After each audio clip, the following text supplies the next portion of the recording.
My name is Keith Stanglin, and I teach historical theology. One of my favorite topics in church history is Arminius. What's an Arminius, you might ask? Good question.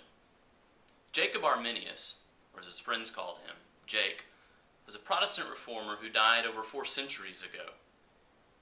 What makes this dead white guy so interesting?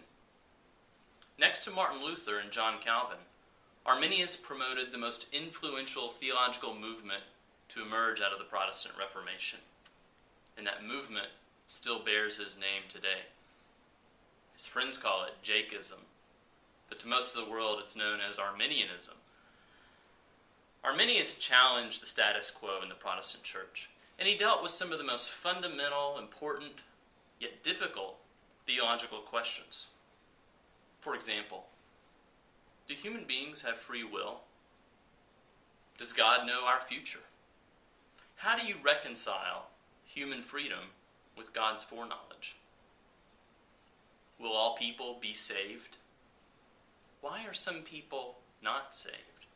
Does God really want all people to be saved? Can someone who is saved fall away?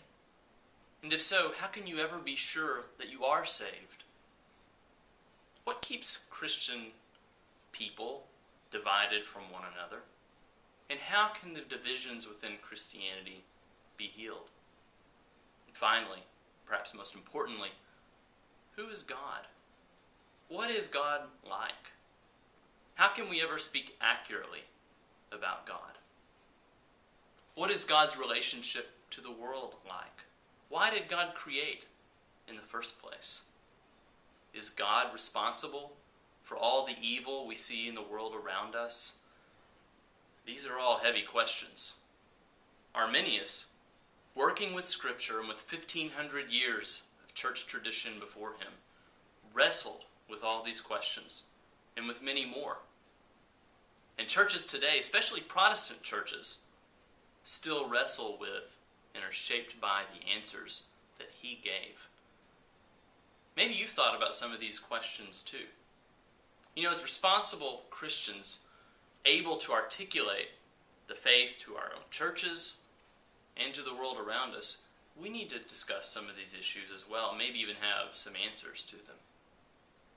And so I invite you to the upcoming conference on Arminius, entitled Rethinking Arminius, Wesleyan and Reformed Theology for the Church Today. It will be held here in San Diego at Point Loma Nazarene University, February 24th and 25th of 2012. We are going to have conversations that deal with some of these questions and others. I will be there to talk about Arminius, to tell you everything you ever wanted to know about Arminius, but were afraid to ask. No, Arminius was not a vegetarian. Don't ask me that. There will also be some other speakers there, including Muller, Gunter, Bangs, and some others. I hope you'll join us there.